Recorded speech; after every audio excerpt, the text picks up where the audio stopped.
Welcome to CKLA Knowledge 10, Lesson 7. Will this war never end?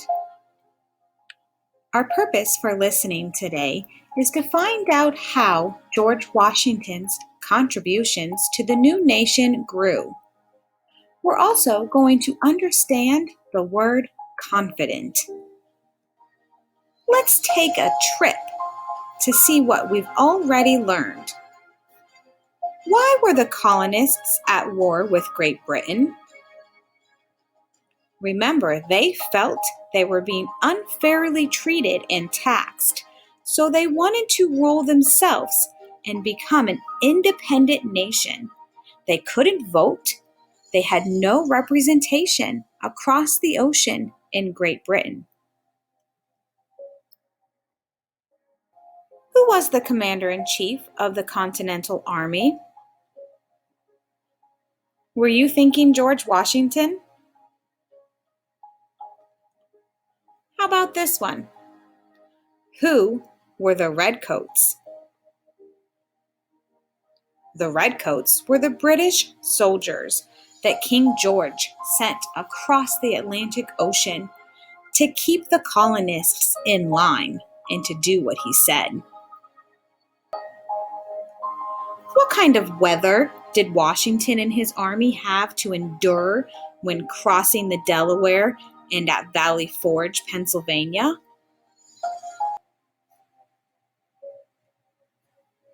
It was snowy and cold.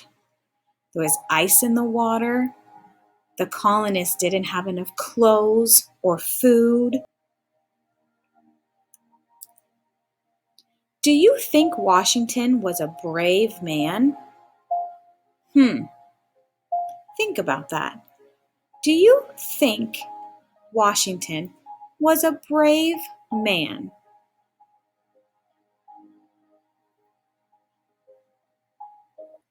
By the spring of 1778, General Washington and his Continental Army at Valley Forge were in much better spirits.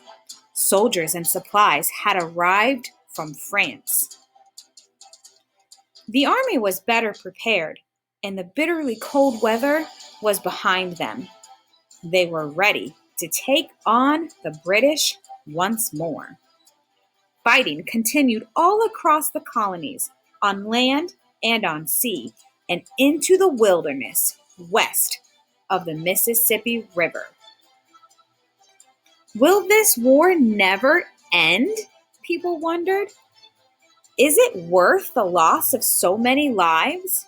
The war was shifting south now, and the British, under the command of General Cornwallis, felt confident that they could defeat the colonial militia at long last. Confident means certain. Indeed, the British won quite a few battles in the South. Little did they know that their successes were about to end. In 1781, 6 long years after the first shot of the war was fired in Lexington, Massachusetts, the first shot heard round the world, things began to look promising for the Continental Army. George Washington received news that 28 French ships were on their way to the coast of Yorktown, Virginia, where General Cornwallis and the Redcoats were camped. He was very excited. George Washington came up with a plan to trap the British. General Washington's troops, now camped in New York, marched all day and often through the night to Yorktown, Virginia, a town built on the banks of the York River, just a little inland from the Atlantic Ocean.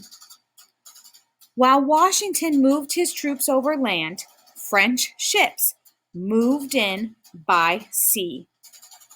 The British couldn't escape by land because the Continental Army was blocking them, and they couldn't escape by sea because the French ships were blocking them there.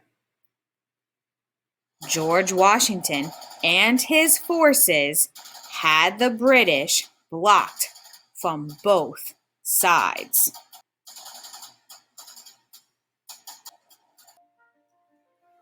British drummer boys waved a white flag to show they were surrendering, and bands are rumored to have played a tune called "The World Turned Upside Down." It must surely have seemed like an upside-down world to the British, who were used to winning wars and ruling colonies. Now they had lost a war.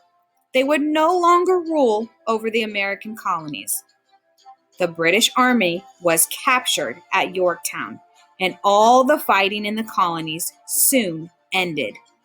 The British sailed home, and George Washington stepped down as Commander-in-Chief of the Continental Army.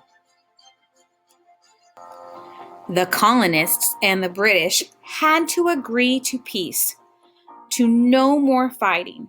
Representatives from both sides met in France to work out an agreement. It took 2 years of meetings in Paris, France, to plan for peace. In 1783, Benjamin Franklin was there to sign the peace agreement and gave the American colonies their independence. They were finally free from British rule. They would no longer have to pay taxes to the British king.